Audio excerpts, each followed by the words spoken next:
السلام عليكم. من أكتر من 50 سنة كان العلماء عندهم مشكلة كبيرة بيحاولوا يوجدوا لها حل which is الماشين ترانسليشن، إن هما كانوا عايزين يعملوا سيستم بيعمل ترجمة فورية زي جوجل ترانسليت كده دلوقتي، بس محتاجين يطلع إجابة دقيقة وفي وقت سريع، ندخله الجملة يطلع الترجمة بتاعتها. بنوا سيستمز كتيرة جدا أغلبها كان فيها مشاكل كتيرة، زي إن بينسى الجملة كل ما الجملة تكون طويلة ما بيعرفش يترجمها بشكل صحيح، أو إنه بياخد وقت كتير أوي عشان يعمل ترجمة، لحد ما وصلوا للستيت اوف ارت او الحاجه اللي بتطلع احسن دقه انذاك او في الوقت ساعتها، وهو الترانسفورمرز. ده اللي هنتكلم عنه النهارده.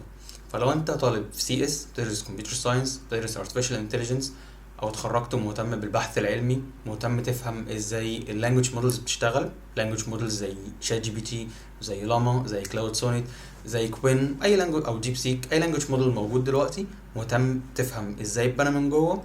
فحجر الاساس او اول حاجه لازم تكون عارفها هي الترانسفورمرز، ودي اللي هنشرحها النهارده ان شاء الله. ويلا بينا نبدا. السلام عليكم ورحمه الله وبركاته مره كمان. انا عمر خالد، راجل بيحب الاي اي، بيحب الناس، بيحب يلعب بالاي اي شويه بس ما بيحبش يلعب بالناس. والنهارده هتكلم معاكم عن attention is all you need. البيبر اللي نزلت في اخر 2016 او اول 2017، وهي سبب في كل اللي احنا شايفينه دلوقتي من اللانجوج مودلز والفيجن مودلز والمودلز زي الحاجات اللي زي شات جي بي تي وكلاود سونيت والحاجات اللي بتنزل من ديب سيك، كلهم مبنيين على اساس الترانسفورمرز. فعشان تفهم اللانجوج مودلز دي لازم تكون فاهم الترانسفورمرز بتشتغل ازاي من جوه، وده اللي هنحاول نعمله النهارده ان شاء الله. اول حاجه attention is all you need، زي ما قلنا هي نزلت في 2017 او اواخر 2016، نازله من جوجل، فعلماء جوجل هم اللي عملوا attention is all you need. المشكله اللي كانت بتحلها الترانسفورمرز او المشكله اللي كانت موجوده قبل attention is all you need هي السيكونس مودلز. احنا عندنا سيكونس بروبلم دلوقتي. السيكونس بروبلم دي اللي هي الداتا المتتاليه المتتابعه اللي بيكون بينها زمن، فكانوا بيستخدموا لها زمان يا اما recurrent neural networks يا اما convolution networks. طيب خلونا نسكيب الجزء ده. السيكونس داتا اللي هي for example text، التكست هنا متتالي، كلمة بعدها كلمة بعدها كلمة، او الاوديو، الصوت اللي حضرتك بتسمعه دلوقتي انا بقول كلمة بعدها الكلمة اللي بعدها بعدها الكلمة اللي بعدها، ففي بينهم تتابع زمني. السيكونس مودلز دي كانت بتهندل، او المودلز اللي كانت بتستخدمها يا اما recurrent neural networks يا اما long short term memory which is LSTM اللي هي نوع من انواع ال RNN، او ال GRU او ال gated recurrent neural recurrent neural networks اللي هي دي which is still نوع من انواع ال RNN. طيب ايه المشكلة اللي عندنا اصلا؟ خلونا نجرب هنا. مثلا لو احنا عندنا جملة زي دي: علي put the tea near to the phone because it was hot. علي حط الشاي جنب الموبايل عشان كان سخن. احنا ترجمناها دلوقتي بالعربي، ده اللي احنا عايزين نعمله. احنا عندنا دلوقتي جملة بالانجلش اللي هي دي،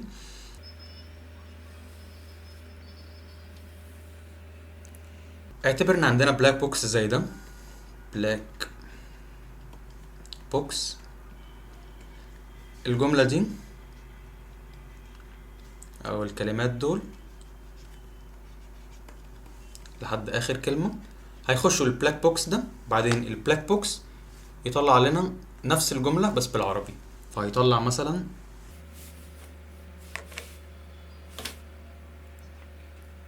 علي وضع الشاي بجانب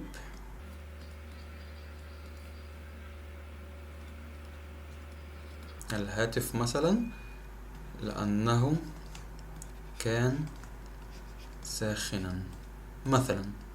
دي ترجمة الجملة. فاحنا عايزين البلاك بوكس هنا مثلا في اخره خالص يطلع لنا الجملة دي. طيب اول موديل كان موجود عندنا او السيكونس مودلز اللي الناس كانت بتستخدمها قبل كده هي ال RNN او ال LSTM او ال GRU. فاللي كان بيحصل في ال RNN ان علي بتخش على نتورك اسمها RNN وكان بيطلع H1، حيث H1 ده hidden state او المعلومات اللي الموديل يعرفها عن علي دلوقتي او عن الكلمة دي، وكان بيخش input H0 اللي هي دلوقتي يعتبر ولا شيء. بعدين بيخش تاني كلمة يطلع H2، وكان بيخش مع تاني كلمة H1. بالمثل مع ذا RNN H3 وداخل معاها H2 وهكذا لحد آخر الجملة RNN دي آخر كلمة في الجملة بتطلع HN، حيث إن ده هو طول السيكونس أو طول الجملة، وهنا HN-1 داخلة معاهم. بعد كده لحد دلوقتي احنا بس كنا بنفهم الجملة. بعد ما هيطلع HN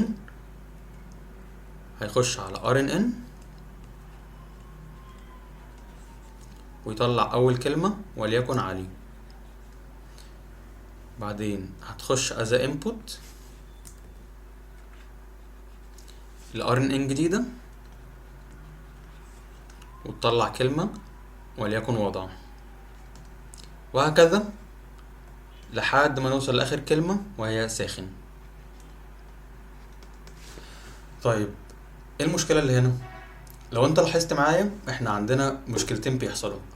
اول مشكلة ممكن تكون شفتها هي ان احنا بنبروسيس اول كلمة، بعدين تاني كلمة، بعدين تالت كلمة، وهكذا لحد ما نوصل لاخر كلمة.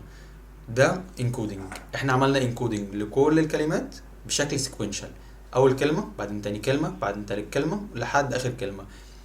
بعد الانكودنج بنعمل ديكودنج او بنعمل ترجمة، نروح بقى للغة اللي احنا عايزينها اللي هي عربي مثلا، بيجنريت اول كلمة بعدين تاني كلمة بعدين تالت كلمة لحد اخر كلمة. فاحنا كده شغالين بشكل سيكوينشال.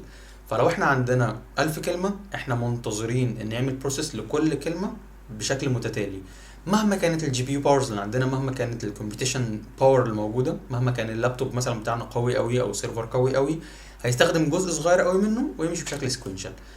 دي اول مشكله، ان هو بياخد وقت طويل قوي، ما نقدرش نعمل باراليزيشن. فاحنا ما نقدرش ندخل النتورك مثلا للار ان ان مثلا الاربع كلمات دول في مره واحده ان باراليل مثلا، ما نقدرش ندخل الجمله كلها ان باراليل مره واحده، لا هندخل كلمه كلمه.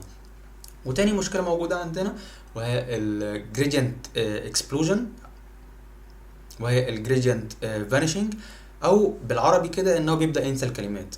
لو انت راجل شغال مترجم دلوقتي بتحاول تترجم الكلام، لو انا قلت لك جمله طويله قوي فعلى ما اوصل لاخر كلمه انت نسيت اصلا اول كلمه، هتقولي معلش قولها تاني، على ما اعيد لك الجمله كلها هتكون نسيت تاني اول كام كلمه وهكذا.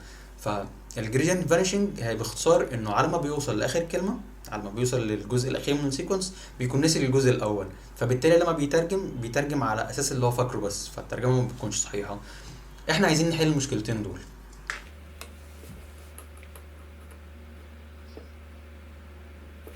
هنا بيقول ان في يعني مجهودات كتير حصلت عشان تبوش الباوندريز او المشاكل اللي موجوده في الار ان انز، واللي اوريدي اتحلت خلاص بعد ظهور الترانسفورمرز. هنا كنا بنقول ان احنا بنجنريت سيكونس اوف اتش هيدن ستيتس اللي احنا قلناها فوق، وده المشكله ان هو بيمشي بشكل سيكوينشال، ما بنقدرش نعمل باراليزيشن مهما حصل. وتاني مشكله عندنا هي الميموري كونسترين، او ان هو بينسى بسرعه. بعدين ظهرت الاتنشن ميكانيزمز اللي بتخلي الموديل somehow يقدر يشتغل بشكل in parallel، وهنشرح ازاي دلوقتي، بغض النظر المسافة اللي ما بين كل كلمة والتانية او المسافة اللي ما بين الكلمات في الجملة. وفي الاخر قدرنا نعمل parallelization او الترانسفورمر بيعمل parallelization. طيب اول حاجة نتكلم عنها هي السيلف اتنشن، فخلونا نشرحها في مكان منفصل. ولكن قبل ما نكمل خلي بالك ان كونسبت السيلف اتنشن ما ظهرش مع الترانسفورمرز. السيلف اتنشن ظهرت 2014، يعني قبل الترانسفورمرز بحوالي سنتين ثلاثة. الترانسفورمرز ظهروا حاجة جديدة او نوع جديد من الاتنشن، وهنشرحه بالتفصيل النهاردة ان شاء الله. ده كده الوحش بتاع النهاردة، ده الاركتكتشر اللي احنا هنتكلم عنها which is الترانسفورمر. الترانسفورمر بيكون من كذا كومبوننت هنتكلم عنهم سريعا بعدين هنشرحهم بالتفصيل. اول واحد الانبوت اللي هو التكست بتاعنا، بعدين بيتحول لامبيدنج، بعدين بنعمل بوزيشن انكودنج او بندخل معلومات تحدد مكان الكلمه دي فين، بعدين بنعدي على مالتي هيد اتنشن، ودي الفيرجن اللي موجوده من الاتنشن اللي ظهرت مع الترانسفورمرز. قبل كده كان في سيلف اتنشن اللي هو هيد واحده عادي، بس المالتي هيد اتنشن ظهر مع الترانسفورمرز. بعدين في اد نورم، فيد فورورد، اد نورم مره تانية. الكومبوننت اللي لونه رصاصي او الجزء ده كله كده ده اسمه انكودر. بعدين الكومبوننت الرصاصي التاني ده كده او السيت اوف كومبوننتس بقى، لان هو مكون من كذا كومبوننت، ده اسمه ديكودر. خلوني بس اشيل الكلام ده. الديكودر مكون من output embedding، positional embedding، multi head attention مرة كمان بس المرة دي ماسكت وهنشرح ليه ماسكت، add norm، multi head attention، add norm، feed forward network، add norm المرة كمان، بعدين linear and softmax، وفي الآخر الاوتبوت بيبقى probabilities. طيب خلونا نشرح الكلام ده بالتفصيل. قبل ما نتكلم عن الاتنشن لازم نتكلم عن كونسبت الماتريكس مالتيبليكيشن سريعا. هنعمل بس ريفيجن بسيط عنه. لو احنا عندنا تو ماتريسيز، اول ماتريكس مثلا مكونه من 3 في 2، 3 صفوف وعمودين، فمثلا اول صف 1 2، بعدين 3 4 5 6. وعندنا ماتريكس تانية مثلا 2 في 1، يعني مكونة من صفين وعمود، وليكن 7 8. لو احنا عندنا التو ماتريسيز دول وعايزين نعمل بينهم دوت برودكت او نضربهم في بعض دوت، فعشان نعمل كده لازم يكون عدد الاعمدة اللي في اول ماتريكس اللي هو الرقم ده بيساوي عدد الصفوف في تاني ماتريكس اللي هو الرقم ده. يعني لازم الاتنين اللي هنا تبقى زي الاتنين اللي هنا. لو مختلفين ما ينفعش نعمل بينهم دوت برودكت. لو متشابهين بنقدر نعمل دوت برودكت، والاوتبوت بيبقى الشيب بتاع اول رقم هنا اللي هو عدد الصفوف اللي هو 3 في عدد الاعمده بتاعت الماتريكس الثانيه اللي هو 1 هنا. طيب التلاتة في 1 دي ايه؟ اول حاجه بنضرب اول صف اللي هو ده في اول عمود اللي هو ده. خلونا نغير لون الخط.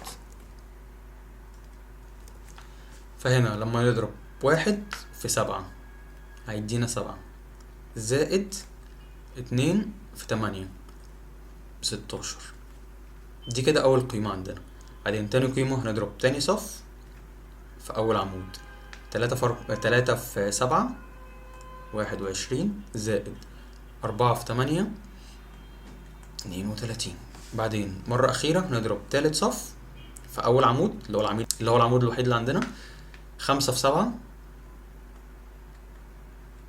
زائد 6 في 8.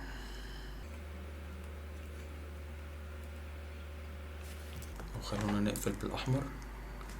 دي كده الماتريكس اللي عندنا، الفيكتور الجديد اللي طلع لنا او الماتريكس الجديده اللي طلعت لنا. مره اخيره عشان نعمل دوت برودكت فلازم أن يكون عدد الاعمده في الماتريكس الاولانيه بيساوي عدد الصفوف في الماتريكس الثانيه، وساعتها الشيب اللي بيطلع بيبقى عدد الصفوف في الماتريكس الاولى في عدد الاعمده في الماتريكس الثانيه. ده بشكل سريع جدا وبشكل بسيط جدا الدوت برودكت.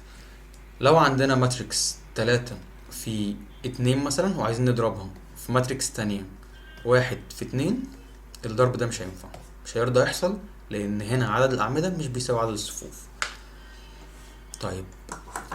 طيب بعد الماتريكس مالتيبليكيشن خلونا نرجع للترانسفورمرز مره تانية. احنا هنا عايزين نعمل اول حاجه من الانبوت امبيدنج. ليه اصلا عايزين نعمل امبيدنج؟ تخيل معايا ان الجمله كانت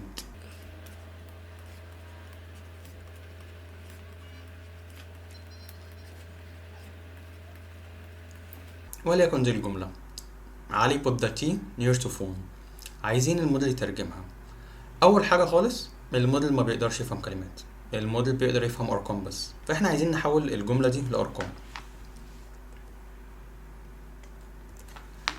اول حاجه بنعملها ان احنا بنعدي على الكلمه دي او الجمله دي ونقسمها لكلمات، فدي هتبقى اول كلمه، دي تاني كلمه، تالت كلمه، الرابعه، الخامسه، السادسه، السابعه. بعدين بنعمل ما يسمى بالتوكنايزيشن، او احنا عايزين نقسم الكلمه دي. احنا في الاخر عايزين نعمل vocabulary dictionary او جدول كده فيه كل الكلمات اللي النموذج يعرفها، كل الكلمات اللي الترانسفورمر بتاعنا بيقدر يفهم معناها. بعد كده بندي اي دي لكل كلمة من دول، وليكن دي 1 2 3 4 5 6 7. ده مكانها في الديكشنري اللي النموذج بيعرف يتكلم بيه، او الديكشنري اللي فيه الكلمات اللي النموذج يعرفها. احنا بعد ما نخلص هيكون النموذج مثلا يعرف 50,000 كلمة، فلكل كلمة ليه اي دي بيعبر عن الموضع بتاعها فين، 1 7 8 الاي دي بتاعها. بس till now الاي دي ده هو مش حاجة انفورماتيف، مش بيعبر عن الكلمة دي ايه. يعني لما اقول لك 2 انا مفهمتش ان 2 دي بتعبر عن بوت، ولما اقول لك 2 و7 ايه العلاقة بين الرقمين دول، او 2 و6 مفيش علاقة بين الرقمين. طب عايز اطلع العلاقة ما بين الكلمتين مش عارف اطلعها. فبعد كده بيبقى في vector of embedding، وليكن الابعاد بتاعته دلوقتي هنعتبرها 4. فاول value مثلا 0 0 3 0.07 0.1 مثلا، خليه بس من 3 كده، الفيكتور من 3. شوية الارقام دول بيعبروا عن علي. بعدين put هيبقى ليها شوية ارقام تانيين، وليكن مثلا كده.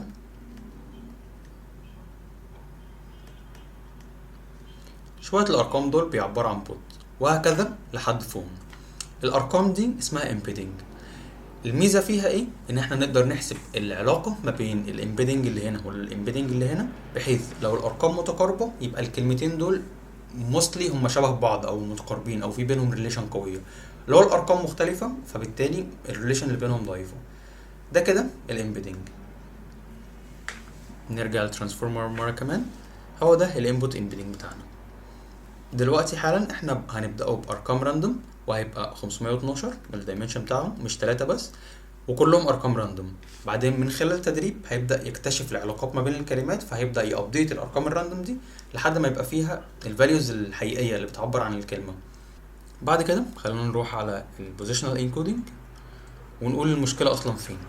احنا عندنا الجمله دي زي ما قلنا، ادي اول كلمه، تاني كلمه، تالت كلمه، وهكذا.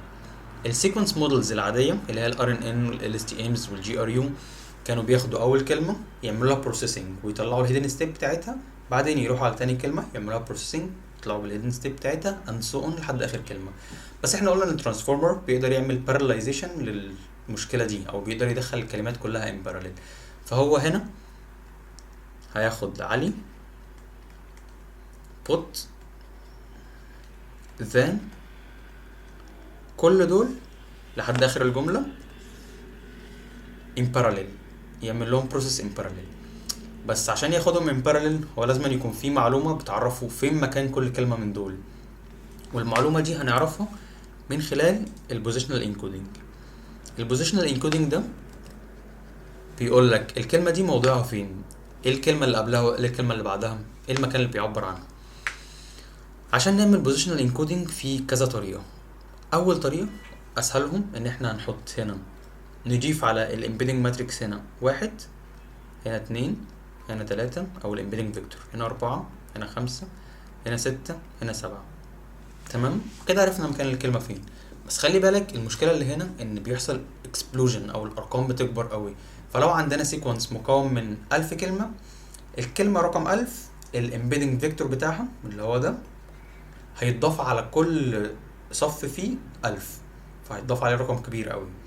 فبالتالي لو مثلا اخر كلمه اللي هي موضعها 1000 والكلمه الاولى خالص الاتنين نفس الكلمه والاتنين شبه بعض، دي هيبقى اتضاف عليها 1 ودي اتضاف عليها 1000، فالارقام اختلفت تماما. فبالتالي العلاقه اللي بينهم او مدى التشابه رغم ان هما نفس الكلمه مدى التشابه هيكون مختلف تماما. فدي مشكله، مش هينفع نستخدم الارقام دي. الناس دوروا على دوال او methods او functions تحاول تخلي الرقم مش بيكبر مهما حصل، مش بيزيد. فايه الفانكشنز اللي الشيب بتاعها لو رسمناه هنا مثلا بمرور الزمن هيفضل محصور في ليميت معين. من اشهر الميثودز دي الساين والكوزاين.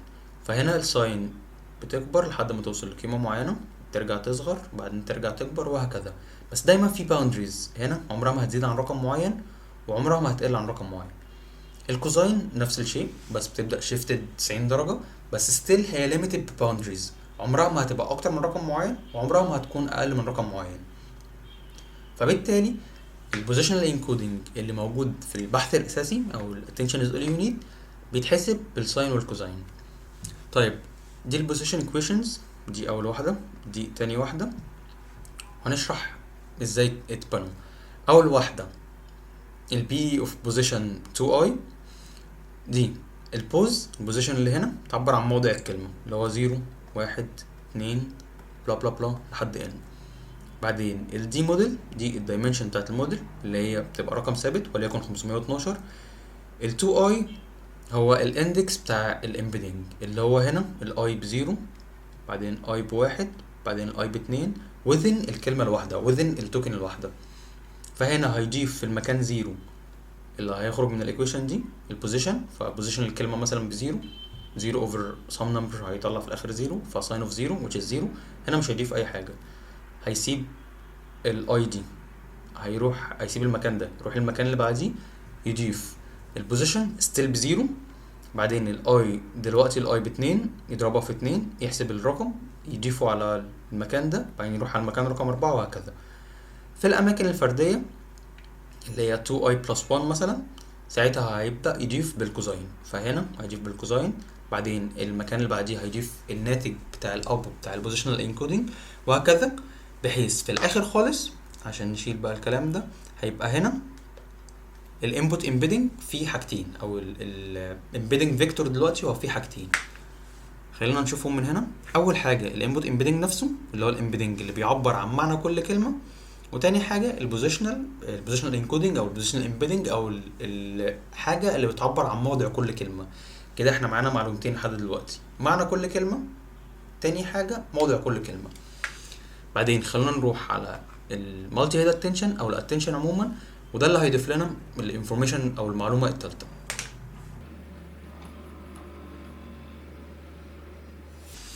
الايكويشن بتاعت السيلف اتنشن هي الايكويشن اللي مكتوبه هنا، السوفت ماكس اوف كويري multiplied by k transpose، بعدين تقسم على السكوير روت اوف دي كي، وفي الاخر خالص تضرب في الفي. ده من الايكويشن بتاعت السيلف اتنشن اللي كان موجود قبل اصلا ترانسفورمرز، قبلها بسنتين، اللي ظهر في الترانسفورمرز هي المالتي هيد اتنشن. بس قبل ما نتكلم عن السيلف اتنشن او الايكويشن ازاي بتتحسب، ايه اصلا الكيو ده، الكي ده، الفي ده بيعبروا عن ايه؟ اعتبر ان انت عندك داتابيس دلوقتي وانت عايز تجيب مثلا love. انت عندك query بيساوي love وعايز تجيب الفاليوز اللي بتريليت لللوف ده. في حاجه في بايثون اسمها ديكشنري. ببساطه الديكشنري بيبقى مكون من keys and values. الكي ده ممكن تعتبره اسم العمود او الكولوم نيم مثلا، والفاليو هي القيمه اللي موجوده في العمود ده مثلا. فاحنا لما يبقى عندنا كويري اسمه love، احنا عايزين نجيب الكيز، الاماكن اللي somehow شبه love. فهنا هيروح مثلا على رومانتك، يروح على اكشن، ساي فاي وهكذا على كل الكيز، بس هيدي سكور عالي قوي للرومانتك ان كلمه love هي شبه رومانتك قوي. بس احنا مش انترستد الكي، احنا مش عايزين نجيب اسم العمود، احنا عايزين نجيب الاكتوال فاليو او الفاليو اللي موجوده جوه اللي هي هنا تايتانيك. فلما تدخل كلمه love هيجيب لك الموفي اللي ليه علاقه باللوف اللي هو رومانتك، فهيروح يجيب تايتانيك، فالاوتبوت اللي هيجي لك في الاخر خالص هو تايتانيك. فكده الكيو او الكيو هو بيعبر عن الكويري اللي هو الكويري بتاعنا، الكي هو المكان اللي ممكن يكون فيه الريزلت اللي شبه الكويري ده، عن الفاليو الريزلت او الفاليو اللي احنا عايزين نوصل لها، النتيجه النهائيه. طيب خلونا نرجع مره تانية في السيلف اتنشن. الكويري والكي والفاليو التلاتة بيبقوا نفس الدايمنشن، فخلينا نقول ان دي كيو بتساوي دي في بتساوي دي كي، واعتبره 512. كده احنا عندنا اول حاجه الكيو بيبقى sequence length multiplied by او sequence length في الدي كيو. sequence length اللي هو عدد الكلمات اللي عندنا، وليكن دلوقتي 6، فهو 6 في 512. عايزين نضربه في الكي ترانسبوز. الكي لو ما عملناش ترانسبوز هيبقى 6 في 512، ده كده الكيو، والكي هو 6 في 512، ما ينفعش يضربوا في بعض. بس لما يحصل الكي ترانسبوز ساعتها هنضرب 6 في 512 في 512 في 6، هيحصل دروب هنا، هيحصل دروب هنا، يبقى 6 في 6. كده ظهر لنا 6 في 6. ال6 في 6 دي اللي هي عدد الكلمات، هنا اول كلمه وهنا اول كلمه، تاني كلمه تاني كلمه. بتحاول تجيب الريليشن او الترابط ما بين كل كلمة وباقي الكلمات الموجودة عندنا في السيكونس بتاعنا. فهنا لو لاحظنا هنلاقي ان العلاقة ما بين علي وعلي هي كبيرة جدا، لان هو نفس الاسم او هي نفس الكلمة، فاكيد العلاقة بينها وبين نفسها بتكون كبيرة. بس مثلا القيمة ما بين علي اللي هي هنا وما بين هوت اللي هي هنا 0، which is العلاقة ما بين علي وما بين هوت قليلة جدا، مفيش ترابط ما بين الكلمتين، مفيش تشابه بين الكلمتين. هنا ذا وذا القيمة بينهم كبيرة لان هما برضو نفس الكلمة، او السكور اللي بينهم عالي لان هما بيعبروا عن نفس الشيء. طيب بعد كده، بعد ما طلعنا الماتريكس اللي هي 6 في 6، محتاجين نضربها في الفي اللي هو 6 في 512، هيطلع لك output 6 في 512 برضو اللي هو ده بقى فيه 3 حاجات. اول حاجة meaning او معنى كل كلمة، وده تقريبا احنا كنا خلاص جبناه من الانبوت امبيدنج. تاني حاجة البوزيشن، وده احنا كنا جبناه اوريدي من البوزيشنال انكودنج. بس تالت حاجة هو الريليشن او العلاقة ما بين الكلمات وبعضها. فsomehow الفيكتور اللي طلع في الاخر او الماتريكس اللي طلع في الاخر اللي هي 6 في 512 دلوقتي بتعبر لك عن معنى كل كلمة، البوزيشن بتاع كل كلمة، الريليشن بتاع كل كلمة. بس في كام حاجة محتاجين نوضحهم هنا. احنا لما ضربنا ال6 في 6 او الكيو في الكي ترانسبوز، في كام حاجة اتعملوا عليها قبل ما نضربه في الفي. اول حاجة خلونا نرجع هنا مرة كمان، احنا قسمنا على السكوير روت اوف دي كي. ليه قسمنا على السكوير روت اوف دي كي او الجذر التربيعي للدي كي؟ لان اوقات الكيو والكي بيبقوا ارقام كبيرة قوي، فلما نضربها في بعض بتبقى ارقام كبيرة، حاصل الضرب بيكون رقم كبير.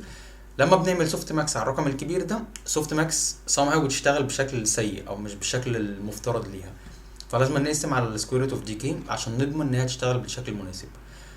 ايه لازمه سوفت ماكس اصلا؟ سوفت ماكس ببساطه شديده هي بتحول الارقام لبروبابيليتيز. فلو احنا عندنا مثلا 1 2 2 بتتحول لبروبابيليتيز حاصل ضربها او حاصل جمعها حاصل جمعها 1. فمثلا هتحاول تبقى كده 0.2 0.4 0.4. لو بصينا نلاقي ان تقريبا الفرق ما بين كل رقم والتاني هو نفس الكونسبت. يعني مثلا ده هو ضعف ده هو ضعف ده، الفرق ان حاصل جمع الارقام دي هيساوي 1 صحيح. احنا عايزين نحولها للبروبابيليتيز، فضربنا الكيو في الكي ترانسبوز طلع ماتريكس، قسمناها على السكوير روت اوف دي كي، بعدين اللي طلع جبنا له السوفت ماكس، وفي الاخر ضربنا النتيجه النهائيه دي في الفي طلع لنا سيلف اتنشن. فاينالي عايزين نخش بقى على المالتي هيد اتنشن اللي هو الاتنشن اللي موجود في الترانسفورمر. قبل ما نروح خلونا نبص هنا على الترانسفورمر مره كمان. لحد الثانيه اللي احنا فيها دي مفيش بارامترز او مفيش حاجات بتتدرب جديد غير الانبوت امبيدنج. يعني البوزيشنال انكودنج هي مجرد ايكويشن بنحسبها، مش بندرب ارقام جديده. بس الانبوت امبيدنج احنا بندرب ارقام جديده. في السيلف اتنشن احنا ما ضربناش اي حاجه، هي مجرد تضرب ماتريكس في ماتريكس تانية، بعدين تجيب سكوير روت اوف دي كي، بعدين بس ما ضربناش اي بارامترز جديده. ولكن في المالتي هيد اتنشن هيكون عندنا بارامترز جديده ندربها. طيب احنا قلنا ان احنا عندنا في الانبوت let's switch the line، عندنا في الانبوت Q، عندنا K، عندنا V. في الاول احنا قلنا ان كل واحد مثلا هو 6 في 512، هنضرب كل واحد من دول في weighted matrix او في matrix مكونة من 512 في 512. دي بارامترز جديدة الموديل هيتعلمها. لما تضربهم الاوتبوت ساعتها هيطلع 6 في 512. لحد دلوقتي شبه الانبوت نفس الدايمنشنز، بس بعد كده هنقسمها لعدد معين من الهيدز وليكن 4. فهنقسم 6 في 512 ده يبقى 6 في 128، بعدين الهيد اللي بعدها 6 في 128 وهكذا. اكننا قسمنا الاعمده 6 في ال 512، خد اول 6 في 128، خد اول 128 عمود اعتبرها هيد. 128 عمود اللي بعدهم اعتبرها هيد جديده، 128 عمود اللي بعدهم هيد تالته، 128 الاخيرين اعتبرهم هيد رابعه. كده احنا عندنا 4 هيدز، فدي ممكن نعتبرها H1 او ال H1 بتاعت الكيو كيو داش، H2 بتاعت الكيو H2 بتاعت كيو داش، وهكذا. اعمل نفس الكلام للكي، اعمل نفس الكلام للفي، بعدين اضرب عادي السيلف اتنشن بتاع H1 مثلا اعتبرها Q1 في K1 Q في الكي ترانسبوز سكوير روت اوف دي كي سوفت ماكس، اضرب في الفي، في الاخر خالص هيطلع لك H1 هنا H2. خلينا نبص في مكان اوسع. احنا عندنا H1 H2 H3 H4. فاكر لما فصلناهم ل4 هيدز؟ دلوقتي بعد ما عملنا العمليات الحسابيه عايزين نعمل كونكاتينيشن مره تانية، فعايزين نرجعهم مره تانية لهيد اخيره، فكده بقت هيد واحده. دلوقتي هي 6 في 512، بعدين الهيد بتاعتنا دي اللي هي 6 في 512 اضربها في ويتد ماتريكس اخيره 512 في 512 الاوتبوت بتاعنا هيبقى 6 في 512، وده الاوتبوت بتاع المالتي هيد اتنشن. طيب كده الاوتبوت اللي طلع اللي هو 6 في 512 ده هو شبه الانبوت بتاعنا في الاول خالص كان برضه 6 في 512. ده شبه السيلف اتنشن اللي هو كان الانبوت 6 في 512 والاوتبوت 6 في 512. ايه الفرق؟ ايه اللي خلانا نروح ناحيه المالتي هيد اتنشن؟ ايه اللي المالتي هيد اتنشن بيقدمه؟ عشان نفهمها كونسيدر ان كل هيد من دول، خلينا نروح على المكان اللي فيه هيدز اكتر، كل هيد من الاربعه هيدز دول بتحاول تفهم الكلمه وتجيب العلاقه بينها وبين باقي الكلمات from different perspective او من وجهه نظر مختلفه. فمثلا H1 هما بيحاولوا يفهموا العلاقه ما بين الكلمات من خلال وجهه نظر معينه، H2 تحاول تفهم من خلال وجهه نظر تانية، H3 من وجهه نظر ثالثه، H4 من وجهه نظر رابعه. فبعد كده لما نحصل concatenation انت شفت العلاقه ما بين الكلمات من زوايا مختلفه، من زوايا اكتر. من في السيلف اتنشن كانت زاويه واحده بس، لكن في المالتي هيد اتنشن بقت اكتر من زاويه. فsomehow احنا قدرنا نفهم العلاقه ما بين الكلمات بشكل افضل، فبالتالي هو بيطلع كواليتي احسن.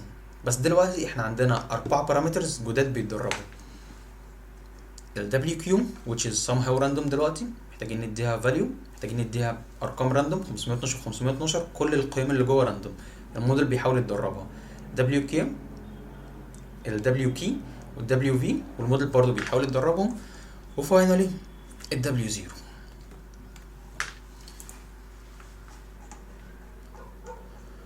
طيب خلونا نرجع للترانسفورمر مرة كمان. احنا هنا خلاص خلصنا الانبوت امبيدنج، خلصنا البوزيشن انكودنج، اتكلمنا على المالتي هيد اتنشن. طيب دلوقتي عايزين نروح على البلوك الاصفر الصغير ده which is add norm، عايزين نقول هو بيعمل ايه. طيب عشان نشرح ال add norm تعال نتكلم الاول عن layer normalization. تخيل ان انت عندك باتش مكونه من 3 ايتمز في layer معينه، ده اول ايتم، ده تاني ايتم، ده تالت ايتم، ودي الويتس بتاعتهم. ممكن تكون الويتس مختلفة، زي هنا الويتس مش متقاربة قوي من بعضها، هنا 0.02 هنا 0.9.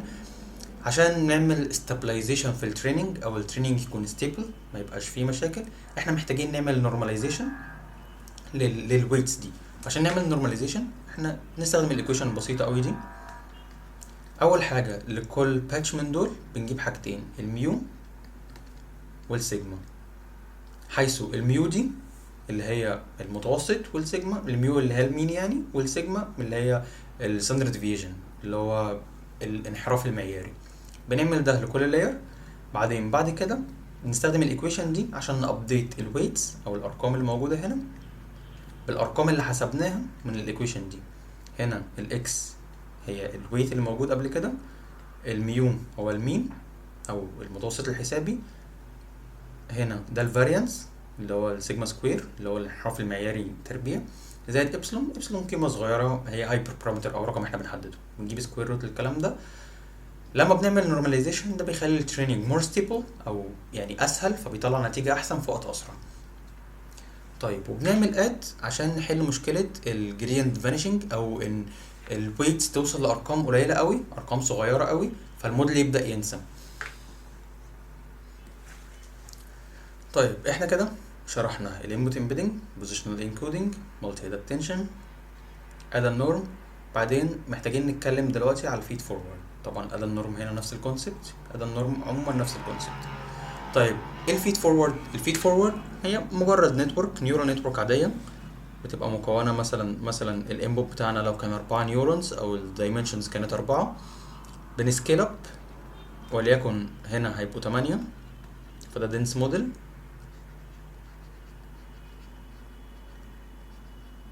بعدين بنرجع نسكيل داون تاني لنفس الشيب اللي دخلنا بيه اللي هو 4.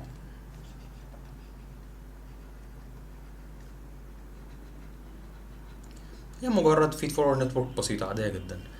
بعد ما عدينا على فيد فورورد نتورك هنعمل ادى النورم مرة أخيرة، وفي الآخر نروح للديكودر.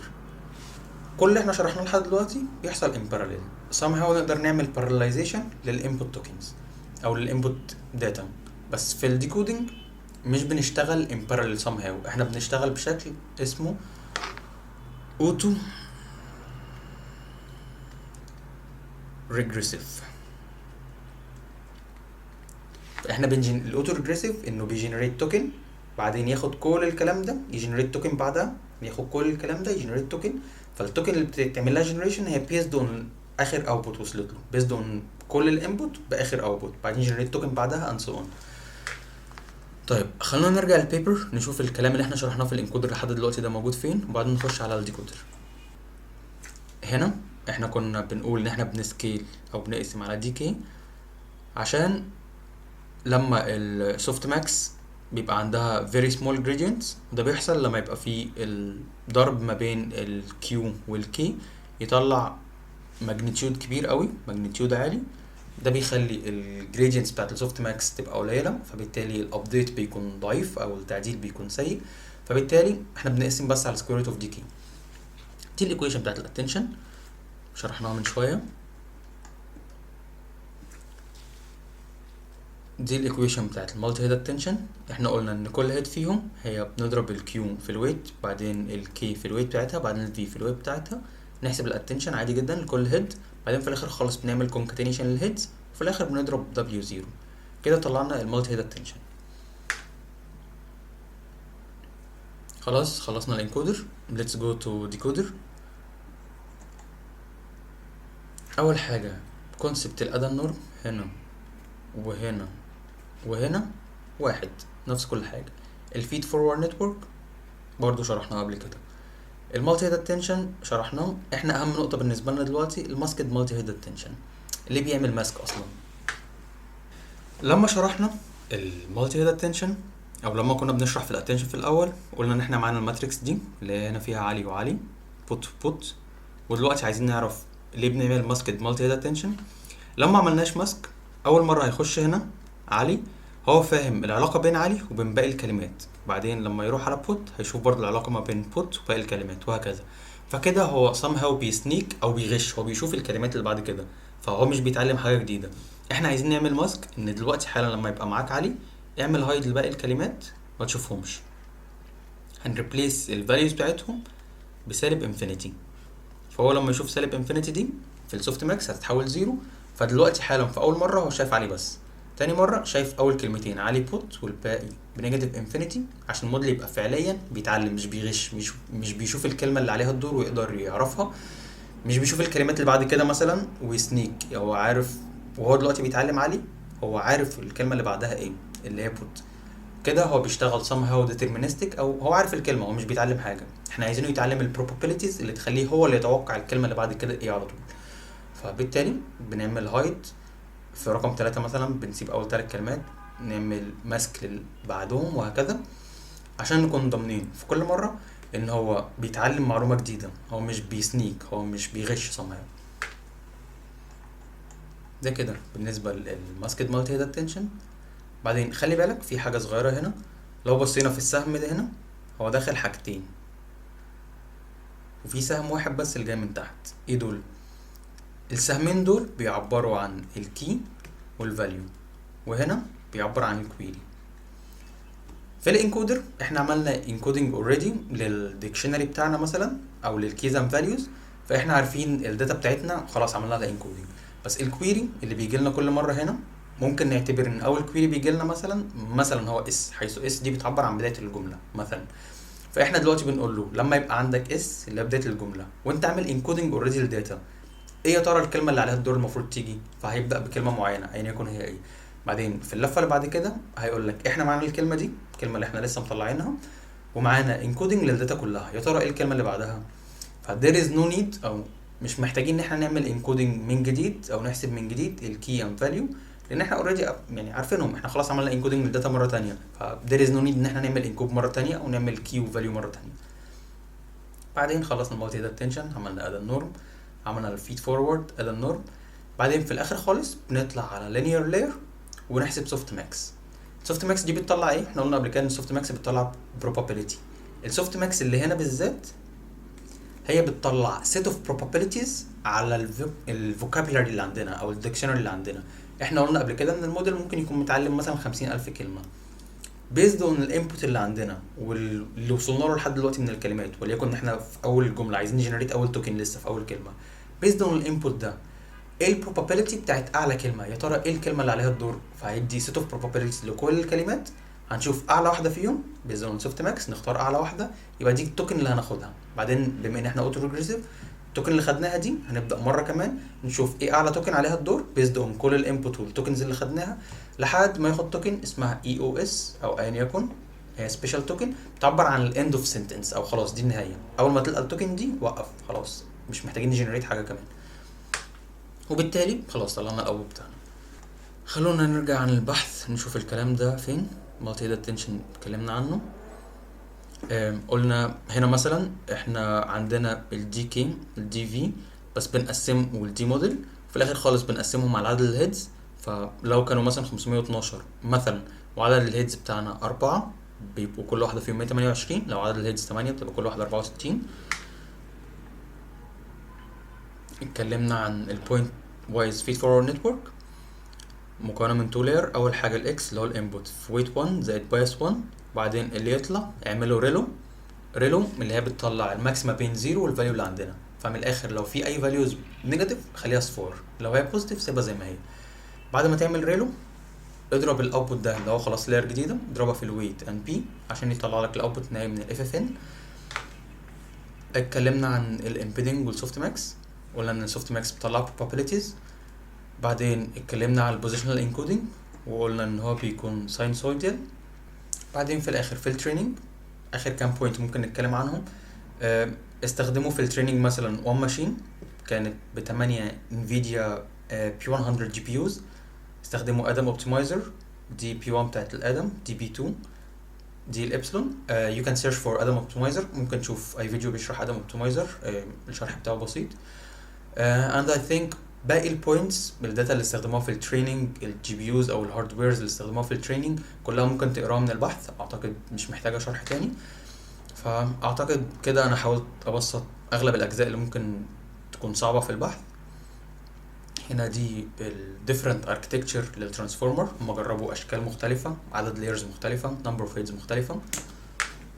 وبكده اكون خلصت اهم الاجزاء من وجهه نظري في الترانسفورمرز. واخيرا لو وصلت لحد الثانيه دي من الفيديو فشكرا ليك. لو لقيت ان الشرح بتاعي كويس فده توفيق وكرم من ربنا، لو لقيت اي مشكله فده في الاغلب تقصير من عندي. in case if you have any opinion، لو عندك اي فكره، لو عندك اي اقتراح، لو شايف اي مشكله عندي ممكن تتحسن، شايف في حاجه اتشرحت في البحث ممكن نوضحها، شايف حاجه محتاجين نضيفها في المستقبل، just tell me in comments، قولي في الكومنتس احنا ممكن نعمل ايه الفتره اللي جايه. and stay tuned او انتظروا البحث القادم ان شاء الله. شكرا لحضراتكم، السلام عليكم.